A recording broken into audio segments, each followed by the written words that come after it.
Good evening. ठीक है, आप कैसे होंगे? मैं इच्छा करती हूँ कि आप सभी ठीक हैं। ठीक है, तो आज का हमारा टॉपिक क्या है? वॉइस का टॉपिक है, जिसकी हमने लास्ट में 3 क्लास ही पढ़ ली है। ठीक है, यानी 3 क्लासें मैंने आपको एक्टिव एंड पेशिव वॉइस की करवा दी है। तो आज की हमारी ये चौथी क्लास है किसकी? वॉइस की।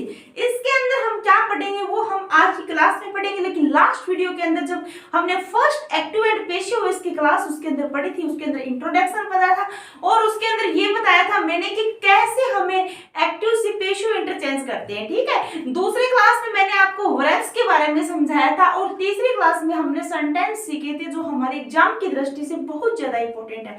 यदि आपने मेरी वो लास्ट तीनों वीडियो यदि नहीं देखी है तो कृपया करके प्लेलिस्ट से मेरी वो तीनों वीडियो देखिएगा और उसके बाद ये मेरी 4 क्लास है तो इसको आप देखिएगा। ठीक है, तो आज की क्लास करते हैं कि passive interchange of ditransitive verbs. देखो, डी ट्रांजिटिव वर्ब्स का मतलब क्या होता है? इसके अंदर ऑब्जेक्ट 2 होते हैं। ठीक, डी ट्रांजिटिव का मतलब क्या होता है? मतलब डी मतलब क्या होता है? 2, ट्रांजिटिव मतलब 2 ऑब्जेक्ट लेने वाली जो वर्ब होती है उसके अंदर 2 ऑब्जेक्ट होते हैं। जैसे हमारा ऑब्जेक्ट कितने प्रकार के होते हैं? 2 प्रकार के होते हैं, डायरेक्ट ऑब्जेक्ट और इनडायरेक्ट ऑब्जेक्ट। लास्ट वीडियो में हमने जितने भी एक्टिव एंड पेशिव इसके सेंटेंस देखे वहां पे हमने सिर्फ एक ही ऑब्जेक्ट के बारे में बात की थी, लेकिन आज हम 2 ऑब्जेक्ट के बारे में बात करेंगे। ठीक है, ये दोनों ऑब्जेक्ट कौन कौन से होते हैं? एक तो होता है इनडायरेक्ट ऑब्जेक्ट और क्या होता है? एक डायरेक्ट ऑब्जेक्ट। अब इनको पहचाने कैसे कि डायरेक्ट कौन सा ऑब्जेक्ट और इनडायरेक्ट कौन सा ऑब्जेक्ट है, वो हम एग्जांपल्स में देखेंगे। थोड़ा सा मैं आपको उससे पहले थोड़ी ट्रिक देती है कि इनडायरेक्ट ऑब्जेक्ट ये होता है और डायरेक्ट ऑब्जेक्ट ये होता है। देखो, मैक्सिमम टाइम में यदि हमें एक ही यदि ऑब्जेक्ट दिया हुआ होता है हमारे सेंटेंस के अंदर एक ही, तो इसको हम डायरेक्ट ऑब्जेक्ट ही बोलते हैं। यदि हमें इनडायरेक्ट ऑब्जेक्ट और डायरेक्ट ऑब्जेक्ट दोनों यदि दिए हैं तो हम इनका डिफाइन करते हैं। यदि आपको देखो मैं ये बताना चाहती हूँ, यदि जैसे कोई भी ह्यूमन थिंग्स है, ठीक है, कोई भी ह्यूमन के बारे में बात हो रही, ह्यूमन बीइंग्स है, तो वो सभी किसके अंदर आते हैं? इनडायरेक्ट ऑब्जेक्ट के अंदर आते हैं। ठीक है, इनडायरेक्ट ऑब्जेक्ट के अंदर आते हैं। ठीक है, और बाकी जो नॉन ह्यूमन बीइंग्स है वो सभी किसके अंदर आते हैं? डायरेक्ट ऑब्जेक्ट के अंदर आते हैं। लेकिन हमें क्या पहचानना है कि कभी कभी ये होता है कि जो इनडायरेक्ट ऑब्जेक्ट जिसको हम ह्यूमन बीइंग्स को हम बोल रहे हैं, सेंटेंस के अंदर क्या आ रहा है कि जैसे मी आया हुआ है जो क्या है? एक ह्यूमन बीइंग्स है, तो उसको हम किस नाम से पालेंगे? तो उसको हम हमेशा ही डायरेक्ट ऑब्जेक्ट बोलेंगे। यानी यदि एक ऑब्जेक्ट हमारे सेंटेंस के अंदर है तो उसको हम डायरेक्ट ही बोलेंगे। यदि दोनों दिए हुए हैं तो हम एक को इनडायरेक्ट बोलेंगे और एक को डायरेक्ट बोलेंगे। ठीक है, ये ध्यान रखना है आपको। देखिए, तो आज की हमारी क्लास के अंदर हम पढ़ते हैं पहला हमारा सेंटेंस। इसके अंदर क्या है कि गिव टाइप्स की वर्ब भी पढ़ेंगे हम। ठीक है, और एक एस वी ओ ओ इस पैटर्न से हम सेंटेंस पढ़ेंगे, जिसके अंदर एस का मतलब होता है सब्जेक्ट, वी का मतलब होता है वर्ब और ओ का मतलब होता है एक तो इनडायरेक्ट ऑब्जेक्ट और एक क्या होता है? Direct object. ठीक है, तो वो पढ़ेंगे आज हम। तो इसके अंदर देखो, फर्स्ट हमारा क्या है कि Ram gave me a book. ठीक है, तो ये देखो यहाँ पे राम क्या है? सब्जेक्ट है। ठीक है, गेव क्या होगी? मैंने बताया था कि गेव टाइप्स की जो वर्ब्स है उनके बारे में पढ़ेंगे। ठीक है, तो गेव यहाँ पे क्या हो जाएगा? वर्ब हो जाएगी। ठीक है, अब देखो ये भी ऑब्जेक्ट है और ये भी ऑब्जेक्ट है। ठीक है, ये भी ऑब्जेक्ट है, ये भी ऑब्जेक्ट है। देखो, अब डिफाइन कैसे करते हैं? देखो, मैं थोड़ा सा ट्रिक में बता देती हूँ कि इनडायरेक्ट ऑब्जेक्ट यानी इन से इंसान भी बनता है, तो इंसानों के नाम, इंसानों के बारे में जो पता चलता है जिस ऑब्जेक्ट से, तो उसको हम क्या बोलेंगे? इनडायरेक्ट ऑब्जेक्ट बोलेंगे। तो हमें पता चल रहा है मी क्या है? किसी इंसान के बारे में बोल रहे हैं तो मी क्या हो जाएगा? इनडायरेक्ट ऑब्जेक्ट हो जाएगा। ठीक है, और ये जो एक बुक है ये क्या हो जाएगा? ये डायरेक्ट ऑब्जेक्ट हो जाएगा। ठीक है, ये ध्यान रखना है, बस ये मैं बताना चाह रही थी आपको यहाँ पे। ठीक है, ऐसे अगले सेंटेंस में क्या है कि राम कॉल्स मी बंटी, तो राम सब्जेक्ट हो गया, ये वर्ब हो गई, और मी और ये बंटी है, ये दोनों ही। अब देखो सेकंड में इसके अंदर राम क्या हो गया? सब्जेक्ट हो गया, और कॉल्स क्या हो गई? वर्ब हो गई। अब देखो यहाँ पे मी और बंटी दोनों है। अब इन दोनों को हम ये नहीं कह सकते मैम कि ये इनडायरेक्ट ऑब्जेक्ट हो गया, ये भी इनडायरेक्ट ऑब्जेक्ट हो गया, ये नहीं होगा। देखो यहाँ पे क्या है, अब यहाँ पे रेनबो बना के देखेंगे हम कि ये बात राम कॉल्स, राम पुकारता है मी मुझे बंटी, राम क्या है? क्या मुझे बंटी नाम से पुकारता है, तो ये जो रेनबो है ये यहाँ पे बन रहा है। ठीक है, ये इसके बारे में बात हो रही है। राम किसको पुकारता है, मुझे बंटी पुकारता है, तो ये और ये एक हो गया, ठीक है, और ये इसके बारे में है तो ये कॉम्प्लीमेंट हो गया, ठीक है, और ये क्या हो गया, ऑब्जेक्ट हो गया। ये ध्यान रखना होगा आपका, ऑब्जेक्ट कॉम्प्लीमेंट बोलते हैं वैसे इसको, ठीक है, ये ध्यान रखना, और कॉम्प्लीमेंट का नॉलेज आपको थोड़ा होना चाहिए, ठीक है। आगे देखिए, अब नोट बताते हैं, और यदि किसी को नहीं पता इन सब के बारे में तो हम एक स्पोका की क्लास लेके आएंगे, उसके अंदर हम आपको सारी चीजें बताएंगे एक एक करके कि सब्जेक्ट क्या होता है, वर्ब क्या होती है, ऑब्जेक्ट क्या होता है, इनडायरेक्ट ऑब्जेक्ट क्या होता है, डायरेक्ट ऑब्जेक्ट क्या होता है, कॉम्प्लीमेंट क्या होता है, प्रेडिकेट क्या होता है, प्रेडिकेटर क्या होता है, ये सभी की हम एक अलग क्लास लेके आएंगे, उसके अंदर हम सभी आपको बताएंगे, ठीक है। तो आज की हमारी क्लास क्या है, जो इनडायरेक्ट ऑब्जेक्ट के ऊपर चल रही है। देखो इनडायरेक्ट ऑब्जेक्ट का हमें कैसे पता चलता है, कैसे कैसे हम देख सकते हैं, जैसे किसको, किसके लिए, किससे, यदि इनका आंसर हमें लेना हो तो वो सारे इनडायरेक्ट ऑब्जेक्ट में आते हैं, ठीक है। किसके लिए, प्राप्तकर्ता भी इनडायरेक्ट ऑब्जेक्ट में आता है, ठीक है। ये सारे क्या हो जाएंगे, इनडायरेक्ट ऑब्जेक्ट हो जाएंगे।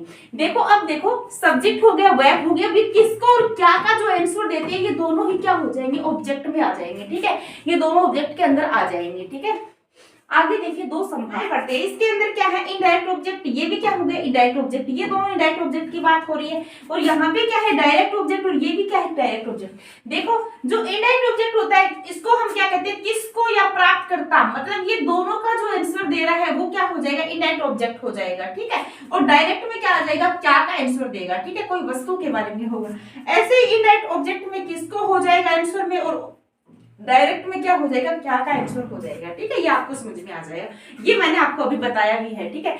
आगे देखिए, अब हमें एक्टिव वॉइस का सेंटेंस देखते हैं कि राम मेड मी ए फूल। देखो अब आपको ध्यान क्या रखना है यहाँ पे, अब देखो जैसे कि यदि दो ऑब्जेक्ट होंगे ना तो तभी ही दो पेशी वॉइस बनेंगे, अदरवाइज दो पेशी वॉइस, यदि कॉम्प्लीमेंट दिया होगा तो पेशी वॉइस दो नहीं बनेंगे, ये आपको ध्यान रखना होगा।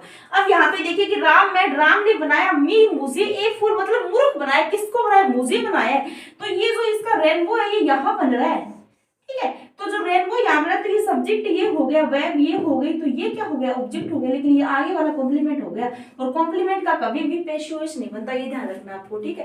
पेशी वॉइस किसका बनता है, पेशी वॉइस ओनली ऑब्जेक्ट का बनेगा, ठीक है। तो हम देखते हैं इसका एक पेशी वॉइस बना के, मेड क्या है यहाँ पे सेकंड फॉर्म दिया, यानी पास्ट सिंपल टेंस, तो पास्ट कंटिन्यू टेंस के एडवर्ब वो वर्ब आ जाएगी, हेल्पिंग वर्ब, तो जैसे क्या हो जाएगा, मी का आई हो जाएगा, ठीक है, और आई के साथ वो जाती है, और मेड की थर्ड फॉर्म मेड ही होती है, और ये फुल हो जाएगा, और बाय राम हो जाएगा, ठीक है। ये क्या हो गया, इसका पेशी वॉइस हो गया, ये ध्यान रखना आपको, ठीक है। आगे देखिए, अब देखो ये तो क्या हो गया, SVOC, इसका पैटर्न क्या हो गया, SVOC, ठीक है। अब सेकंड देखिए कि राम मेड मी ए स्टूल। अब देखो यहाँ पे सेम है, मेड वर्ब है, मी है, आगे स्टूल है, वहां पे फूल है, ठीक है।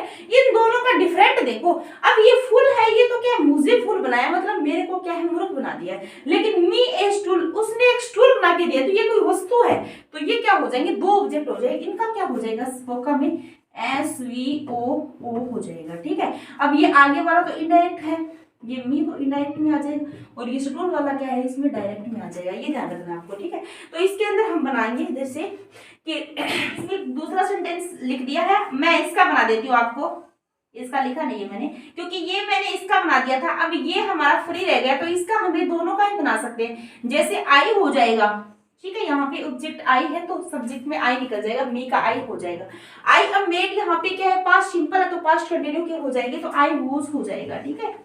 आई वॉज, मेड की थर्ड फॉर्म मेड ही होती है, ठीक है। और अब क्या हो जाएगा, अब ए स्टूल हो जाएगा, ए स्टूल हो जाएगा, ठीक है। और फिर क्या हो जाएगा, बाय राम हो जाएगा, समझ में आया आपको। अब इसके अंदर हम एक और भी बना सकते हैं, क्यों SVOO है, ए स्टूल वाला निकाल के यदि हम करेंगे VOO हो जाएगा, ठीक है। आगे देखिए, अब हमने एक तो ये बना दिया, एक और बन जाएगा इसका स्टूल का, तो ए जाएगा इसका कि ए स्टूल, ए स्टूल, ठीक है। और पास्ट सिंपल है तो क्या हो जाएगा, वोज हो जाएगा पास्ट कंटिन्यू में, ठीक है, वोज मेड, ठीक है, वोज मेड। और मी का क्या हो जाएगा, ये लिखना होगा तो हम क्या लिखेंगे, टू मी लिखेंगे, ठीक है, और बाई राम हो जाएगा, ठीक है। अब आगे देखिए, अब हम जो एक बीच में रुक गया था हमारा कि वी इलेक्टेड बल्लू कप्तान। अब देखो जो बल्लू है वो कप्तान किसको बनाया, बल्लू को कप्तान बनाया, तो ये क्या हो जाएगा, SVO और सी, ये कॉम्प्लीमेंट हो जाएगा। ठीक है, तो इसका कैसे बनेगा, बल्लू से बनेगा, सिर्फ बल्लू वाज इलेक्टेड कप्तान बाई एस। ठीक है, आगे हम कुछ एग्जांपल्स देखते हैं जिनके अंदर हम इनडायरेक्ट और जो डायरेक्ट ऑब्जेक्ट है उनके जो मतलब इंपॉर्टेंस है वो देखेंगे। ठीक है, तो यहाँ पे देखिए एक्टिव इसमें कि Ram gave me a book. ठीक है, तो यहाँ पे हमें क्या देखना है, पहले ऑब्जेक्ट कितने हैं, पहले सबसे पहले ये देखना है। तो यहाँ पे एक तो मी ऑब्जेक्ट हो गया, ठीक है, और एक ए बुक भी ऑब्जेक्ट हो गया। ठीक है, ये सब्जेक्ट हो गया और ये क्या हो गई, वर्ब हो गई। लेकिन ध्यान क्या रखना है कि जो ये ए बुक है ये क्या हो जाएगा, डायरेक्ट ऑब्जेक्ट हो जाएगा। ठीक है, और ये क्या हो जाएगा, इनडायरेक्ट। मैंने आपको बताया था जो इंसान होते हैं वो इनडायरेक्ट होते हैं। ठीक है, ये ध्यान रखना आपको, यदि सेंटेंस के अंदर दो ऑब्जेक्ट दिए होंगे तभी ये चीज लागू होगी आपकी। ठीक है, आगे देखिए, अब जैसे मी से बनाते हैं कि मी का क्या हो जाएगा, आई हो जाएगा। गिव दिया हुआ है, पास्ट सिंपल है तो पास्ट कंटिन्यू की क्या लग जाएगी, हेल्पिंग वर्ब लग जाएगी। ठीक है, और थर्ड फॉर्म क्या हो जाएगी, गिवन हो जाएगी, ए बुक हो जाएगा और बाय राम हो जाएगा। एक तो ये बन गया। ठीक है, एक हमें क्या बनाना है, जो डायरेक्ट ऑब्जेक्ट दिया हुआ ए बुक, इससे बनाएंगे हम। ठीक है, तो a book was given to me by Ram. ठीक है, एक ये हो जाएगा, ये मी इसके आगे आप टू लगाओ या ना लगाओ दोनों तरीकों से ही सही होगा। ठीक है, लेकिन प्राथमिकता आपको किसकी देनी है, टू वाले की ही देनी है। ठीक है, आगे देखिए एक्टिव वॉइस में कि I have given her the gift. अब देखो एक ध्यान रखना आपको, देखो ये भी ऑब्जेक्ट है दोनों, इसमें क्या है, इनडायरेक्ट ऑब्जेक्ट है और डायरेक्ट ऑब्जेक्ट है, दोनों से हमने क्या बना दिया है, हमने दोनों से ही पेश वॉइस बना दी। लेकिन कहीं कहीं क्या होता है, कंप्लीमेंट में नहीं होता है, फिर भी हमें दो ऑब्जेक्ट होने के बावजूद भी हम एक ऑब्जेक्ट से क्या बनाते हैं, पेश वॉइस बनाते हैं। ठीक है, वो आगे मैं आपको बताऊंगी सारणी में, लेकिन पहले यहाँ पे आप एग्जाम्पल पर देखिए पहले कि I have given her the gift. अब देखो यहाँ पे एक तो हर हो गया और एक क्या हो गई, द गिफ्ट हो गई। ये दो ऑब्जेक्ट हो गए, लेकिन दोनों ऑब्जेक्ट से हम पेश वॉइस नहीं बना सकते। यहाँ पे देखो हम अगर आइडिया से बना के देखते हैं, एक देखो जैसे द गिफ्ट से बनाते हैं कि द गिफ्ट हो गया। अब हैव है, पास्ट प्रेजेंट परफेक्ट है तो प्रेजेंट परफेक्ट कंटिन्यू की क्या लग जाएगी, हेल्पिंग वर्ब हो जाएगी। ठीक है, और गिवन का गिवन आ जाएगा और हर का क्या हो जाएगा, टू हर हो जाएगा, बाय भी हो जाएगा। ये एकदम राइट है, आपको यदि एग्जाम में मिले एकदम राइट है। लेकिन यदि हम ये सोचे कि हम हर से निकाल कर सोचें कि यदि हर को हम बाहर निकाले और फिर हम इसका यदि पेश वॉइस बनाए तो वो कैसा होगा, देखिए वो आपको बना के दिखाती हूँ। वो क्या हो जाएगा, अब यहाँ पे है जैसे हर, ये हर है, हर का क्या हो जाएगा, सी हो जाएगा। ठीक है, और पास्ट ये कौन सा टेंस है, प्रेजेंट परफेक्ट टेंस है तो प्रेजेंट परफेक्ट कंटिन्यू की क्या लग जाएगी, हेल्पिंग वर्ब लग जाएगी, तो हैज बीन हो जाएगा, हैज बीन। ठीक है, अब क्या है, गिवन हो जाएगा। ठीक है, ठीक है, गिवन के बाद क्या दिया हुआ है, द गिफ्ट दिया हुआ है, द गिफ्ट। ठीक है, आगे क्या दिया है, बाय मी। अब देखो ये, अब आप इसका सेंस निकालो। अब जब मैंने ये टॉपिक स्टार्ट किया था एक्टिव एंड पेशिव इसका, तब मैंने क्या कहा था कि जब हम एक्टिव को पेशिव में इंटरचेंज करेंगे तो उसका जो सेंस है वो चेंज नहीं होना चाहिए, मीनिंग चेंज नहीं होना चाहिए। अब यहाँ पे मीनिंग चेंज नहीं हुआ है, हम दोनों से बना दिया, लेकिन यहाँ पे दो मतलब ऑब्जेक्ट होते हुए भी हम एक ऑब्जेक्ट से यहाँ पे कर सकते हैं। इससे गलत हो जाएगा कि सी हैज बीन गिवन, वह दे चुकी है द गिफ्ट, वह गिफ्ट दे चुकी है। यहाँ पे जो हिंदी बन रही है कि वह गिफ्ट दे चुकी है, और यहाँ पे क्या बन रहा है कि आई हैव गिवन हर, कि मैंने उसे गिफ्ट दी है। ठीक है, मैंने गिफ्ट दे है, लेकिन यहाँ पे हिंदी क्या बन रही है कि सी हैज बीन गिफ्ट, वह गिफ्ट दे चुकी है, तो ये क्या हो जाएगा, नॉनसेंस हो जाएगा। इसलिए इस पेशियों को हम क्या मानेंगे, गलत मानेंगे। ठीक है, इसलिए हमारा एक ही ऑब्जेक्ट यहाँ पे काम आएगा, और इन सब की मैं आपको सारणी में बताऊंगी कि कौन से ऑब्जेक्ट ऐसे होते हैं जिनसे हम एक सेंटेंस की ही एक ही ऑब्जेक्ट का क्या बना सकते हैं, पेशी वॉइस बना सकते हैं, और एक का नहीं बना सकते, वो मैं आगे बताऊंगी आपको। ठीक है, आगे देखिए हम, अब जैसे कि Raju told me a story, अब इसका हम बनाएंगे। ये जो मैंने क्वेश्चन दिया है यहाँ पे, क्वेश्चन का देखते हैं कि कौन सा इसमें आंसर सही है। जैसे आई हो गया, वोज हो गया, आई बाहर आ गया, वोज इसमें टोल्ड दिया हुआ है तो पास्ट सिंपल की पास्ट कंटिन्यू की हो जाएगी। ठीक है, टोल्ड थर्ड फॉर्म हो जाएगी और ए स्टोरी सीधा आ जाएगा, और बाई राजू, ये कुल मिला के ठीक लग रहा है मेरे को। ठीक है, सेकंड में क्या है कि ये स्टोरी को बाहर निकालो, ए स्टोरी वाज हो जाएगा, वैसे ही टोल्ड हो जाएगा, मी हो जाएगा और बाई राजू हो जाएगा। तो ये भी सही है, ठीक है। और अब लास्ट में story was told to me by Raju, ये भी सही है। तो इसका आंसर क्या हो जाएगा, ऑल ऑफ दोज हो जाएगा। मतलब हम तीनों तरीके से इसका एक्टिव से पैसिव इंटरचेंज कर सकते हैं, ठीक है। ये ध्यान रखना है। आगे देखिए अब नोट में क्या लिखा है कि इनडायरेक्ट ऑब्जेक्ट को यूज में लेते हुए बनाएगी जो पैसिव वॉइस को हम फ्रीक्वेंसी अधिक होती है।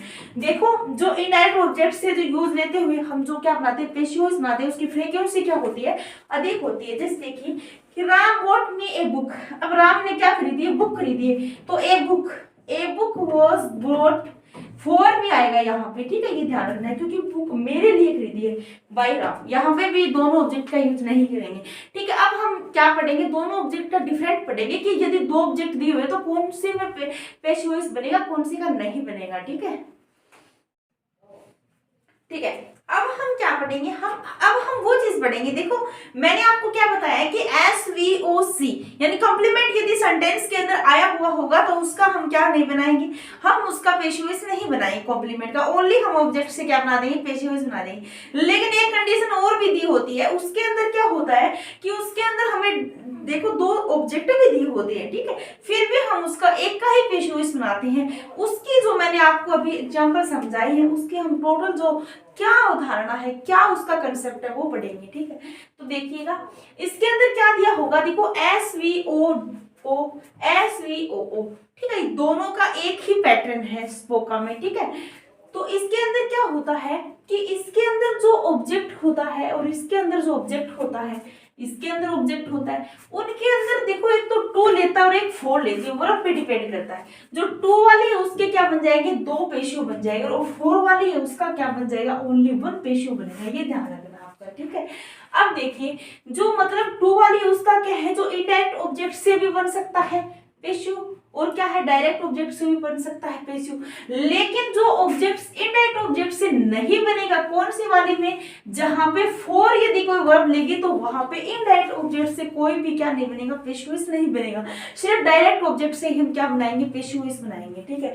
अब यहाँ पे समझ लेते हैं पहले, फिर वो समझा देती हूँ आपको कि इसके अंदर क्या होती है, जो ये दो दिए होते हैं डायरेक्ट ऑब्जेक्ट और इनडायरेक्ट ऑब्जेक्ट, इनकी क्या होती है, फ्रीक्वेंसी ज्यादा होती है, ठीक है। इनकी फ्रीक्वेंसी ज्यादा का मतलब क्या होता है, जैसे हमारे सेंटेंस से समझा देती हूँ मैं आपको कि Ram give me a book, Ram ने मुझे क्या एक बुक दी है, मेरे को एक बुक दी है, ठीक है।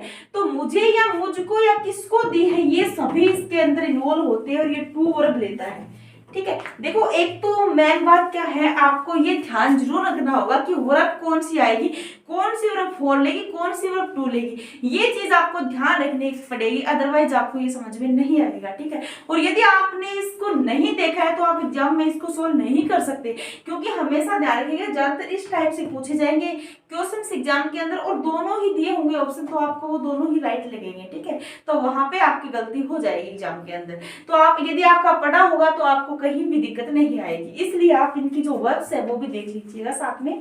तो यहाँ पे देखिए पैसिव वॉइस में कि जैसे कि Ram gave me a book, तो इसका हमें क्या बनाना है, दोनों का हम क्या बना सकते हैं, पैसिव वॉइस बना सकते हैं। जैसे मी से बनाएंगे तो आई हो जाएगा, और गेव यहाँ पे पास्ट सिंपल है तो पास्ट कंटिन्यू की लग जाएगी वॉज, ठीक है। और गेव का क्या हो जाएगा, गिवन हो जाएगा, और ए बुक हो जाएगी, और बाई राम हो जाएगा। इतना आपको समझ में आ गया। अब दूसरा पैसिव वॉइस ए बुक से बनाना तो ए बुक हो जाएगा, ठीक है, वॉज हो जाएगा, और गिवन हो जाएगी थर्ड फॉर्म, और टू में आ जाएगा, और फिर क्या हो जाएगा, बाई राम। देखो मैंने आपको क्या बताया कि दो जो वर्ब टू ले रही है यानी उसके टू पैसिव वॉइस बनेंगे, ऐसे आप ध्यान रख सकते हो ट्रिक के रूप में कि जो टू लेती है जो वर्ब उसके साथ क्या बन जाएगा, दो पैसिव बन जाएंगे, ठीक है, ध्यान रखना है। आगे देखिए इसके अंदर क्या है कि Ram boat me a book, Ram boat me a book.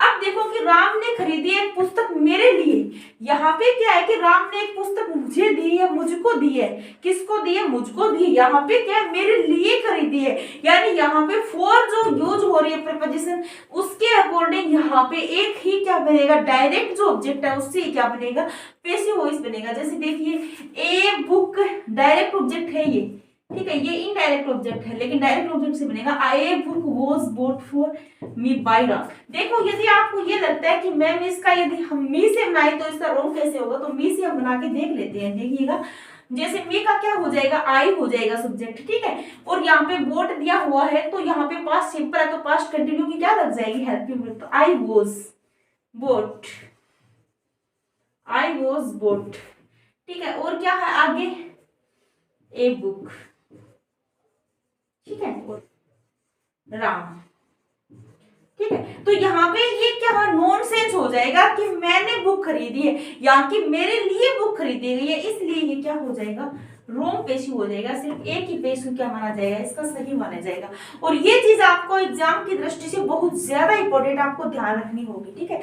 आगे देखिए आप कि सी कुक्स फूड, और यहाँ पे भी food is cooked for me bye हर, यहाँ पे भी सेम वही रूल है, क्योंकि जब फॉर यदि प्रीपोजिशन आई हुई है तो वो अपने साथ क्या लेगी, एक ही पेशी वॉइस बनाएगी। मैं देखो जैसे आप ये सोच रहे हो कि मैम हमें पता कैसे चलेगा कि कौन सी वर्ब फॉर ले रही है कौन सी टू ले रही है, तो मैं आपको बता देती हूँ कि टू तो हर वर्ब लेती है, ठीक है, हर ऑब्जेक्ट के साथ जब टू लगा होता है वर्ब के साथ तो वो हर लेती है। लेकिन फोर कौन सी लेती है, देखो फोर एक तो बाय लेती है फोर, ठीक है, एक ब्रिंग लेती है फोर, एक पूल लेती है जो इसका मतलब उड़ेलना होता है, एक कुक लेती है और एक रीड लेती है।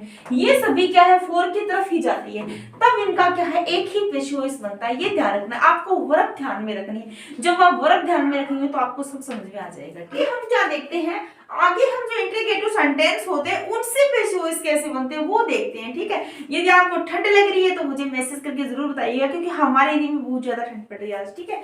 तो देखिएगा कि पेशी वॉइस ऑफ इंट्रीगेटिव सेंटेंस, देखो जो हम इंट्रीगेटिव यानी पर्सनवाचक सेंटेंस से हम जब पेशी वॉइस बनाते हैं तो वो कैसे बनाते हैं, उनके हम क्या स्टेप्स में पढ़ेंगे, ठीक है। तो यहाँ पे देखिए कि जो एचवी टाइप वाले इंट्रीगेटिव सेंटेंस होते हैं, सबसे पहले हम क्या पढ़ेंगे, जो एचवी यानी हेल्पिंग वर्ब वाले जो इंट्रीगेटिव सेंटेंस होते हैं उनको हम एक्टिव से पेशी वॉइस में कैसे इंटरचेंज करते हैं वो देखते हैं पहले, ठीक है।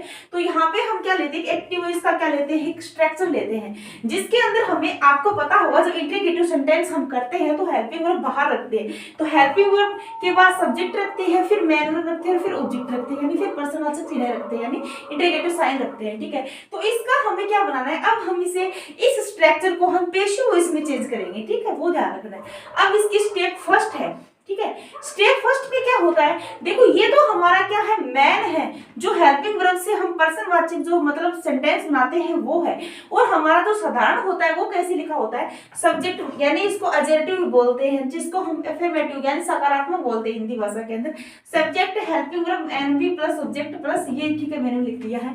आगे देखिए इसके अंदर जो स्टेप फर्स्ट थी, ये स्टेप फर्स्ट किसकी थी, अफर्मेटिव सेंटेंस की थी, और ये हमारी किसकी थी, इंटरोगेटिव सेंटेंस की, ठीक है। और हमारा टारगेट क्या है कि जो इंटरोगेटिव सेंटेंस है इसको हमें पेशी वॉइस में चेंज करना है, यानी इस स्ट्रक्चर को हमें पेशी वॉइस में चेंज करना है। तो सबसे पहले वाला जो इंटरोगेटिव सेंटेंस होता है उसका एक्टिव वॉइस, लेकिन उससे पहले हम क्या करते हैं, उससे पहले हम जो अफर्मेटिव यानी साधारण जो सेंटेंस होता है उसका कैसे बनता है वो भी यहाँ पे मैंने स्ट्रक्चर लिख दिया है। तो उसका देखिए कैसे बनता है, जैसे ये सब्जेक्ट एचवी एमवी ऑब्जेक्ट होता है, ऑब्जेक्ट को क्या बना देते हैं, सब्जेक्ट बना देते हैं, ये यहाँ पे क्या आ जाएगा, सब्जेक्ट के रूप में आ जाएगा, ठीक है।